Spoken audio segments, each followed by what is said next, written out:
जय दुर्गे पौराणिक समाधान चैनल में आपका स्वागत है। आज मैं आपको बताने जा रही हूँ वट सावित्री व्रत की विधि और कथा।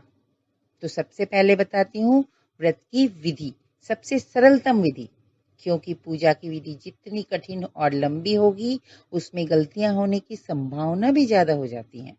और वैसे भी प्रत्येक ग्रंथों में ये वर्णित है कि भगवान भाव के भूखे हैं, अतः श्रद्धा भाव के साथ सरलतम विधि से की गई पूजा भी भगवान को प्रसन्न करने का सामर्थ्य रखती हैं। इसीलिए आज मैं घर पर ही सरल तरीके से अपने परिवार के साथ मिलकर वट सावित्री पूजा करने की विधि बताऊंगी, जैसे कि मैं खुद करती हूँ वही विधि आपको भी बताऊंगी, क्योंकि मेरे घर के आसपास भी कोई वट वृक्ष नहीं है और मैं इसी तरीके से हर साल पूजा करती हूँ। वही तरीका आपको बताऊंगी आज।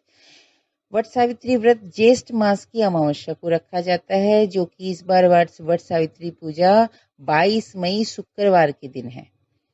अतः 22 मई शुक्रवार के दिन सुबह ब्रह्म मुहूर्त में सुहागिन स्त्रियां उठ जाएं, घर की साफ सफाई करें और गंगा जल मिले पानी से स्नान करें और साफ सुथरे वस्त्र पहनकर श्रृंगार करें और तैयार होने के बाद सबसे पहले सूर्य देव को जल अर्पित करें। एक लोटा जल लें और सूर्य भगवान को अर्पित करें। फिर एक टोकरी या थाली या किसी भी पात्र में सारी पूजन सामग्री को इकट्ठा करें। अब पूजन सामग्री में क्या क्या रखें?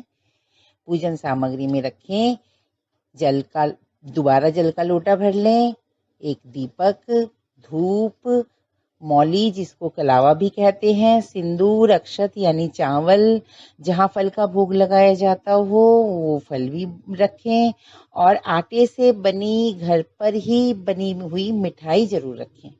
ये सारा सामान ले लें और घर के आंगन में या छत पर जहाँ पर भी तुलसी का पौधा हो वहाँ पर, या फिर घर के मंदिर में जो पूजा घर होता है वहाँ पर, या वट वृक्ष के पत्ते अगर मिल सके, पत्तों की डाली मिल सके तो वो डाली रख लें और पूजा घर के सामने बैठ करके माँ गौरी के चित्र मूर्ति के सामने बैठ जाएं और एक गणपति का चित्र या मूर्ति रखें। गणपति की चित्र और मूर्ति ना हो तो माटी के ढले से या फिर सुपारी के ऊपर कलावा लपेट करके गणपति जी स्थापित करें और फिर उनको स्नान करवाएं गंगा जल से, मिश्रित जल से, और तिलक करें सिंदूर से और उनको भोग अर्पित करें, वस्त्र अर्पित करें और उसके बाद कलावा से परिक्रमा करें। अपने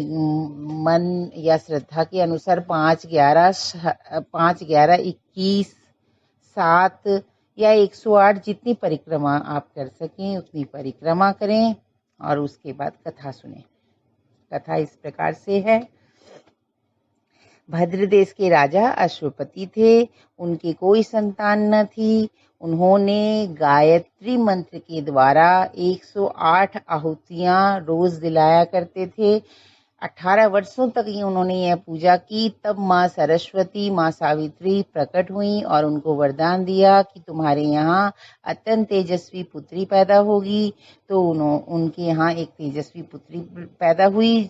उन्होंने उनका नाम सावित्री रखा और वो जब कन्या बड़ी हुई तो अति रूपवान हुई। उनके योग्य कोई वर न मिला तो राजकन्या ने यानी सावित्री ने दुमत सेन के पुत्र सत्यवान को देख करके उन्हें अपने पति रूप में वरण कर लिया। इधर जब यह बात ऋषिराज नारद को ज्ञात हुई तो वे अश्वपति से जाकर कहने लगे, आपकी कन्या ने जो वर खोजा वो निसंदेह उसमें भूल की है। सत्यवान गुणवान भी है, धर्मात्मा भी है, वेद ज्ञाता भी है, परंतु अल्पायु है और उसकी 1 वर्ष बाद ही उसकी मृत्यु हो जाएगी। नारद की बात सुनते ही राजा अश्वपति का चेहरा पीला पड़ गया। उन्होंने अपनी पुत्री को समझाया कि ऐसे अल्पायु व्यक्ति के साथ विवाह करना उचित नहीं, इसीलिए उन्हें कोई और वर चुनना चाहिए। इस पर सावित्री बोली, पिताजी, आर्य कन्याएं अपना पति एक बार ही वरण करती हैं, राजा एक बार ही आज्ञा देते हैं और पंडित एक बार ही प्रतिज्ञा करते हैं तथा कन्यादान भी एक ही बार किया जाता है। अब चाहो जो भी हो, सत्यवान को मैं पति रूप में स्वीकार कर चुकी हूँ। सावित्री ने नारद से सत्यवान की मृत्यु का समय मालूम कर लिया था और उनका दोनों का विवाह संस्कार पूरा हो गया। ससुराल पहुंचते ही सावित्री ने सास ससुर की सेवा में रत रहने लगी और समय बीतता गया। उन्होंने माँ गौरी की एक साल तक पूरी श्रद्धा भाव से पूजा की और नारद का वचन सावित्री को दिन प्रतिदिन अधीर करता गया। उन्होंने जाना जब पति की मृत्यु नजदीक आने लग गई तो उन्होंने माता गौरी से प्रार्थना करी और जिस दिन निश्चित समय आने पर सावित्री ने अपने सास ससुर से आज्ञा लेकर सत्यवान के साथ वन जाने को तैयार हो गई। सत्यवान वन में जाकर लकड़ी काटने के लिए एक वृक्ष पर चढ़ा। चढ़ते ही सत्यवान के सिर में असहनीय पीड़ा होने लगी। वह व्याकुल हो गया और वृक्ष के ऊपर से नीचे उतर आया। सावित्री अपना भविष्य समझ गई। उन्होंने अपने जंघे पर सत्यवान को लिटा लिया। उसी समय दक्षिण दिशा से अत्यंत प्रभावशाली महिषासुर यमराज जी को आते देखा।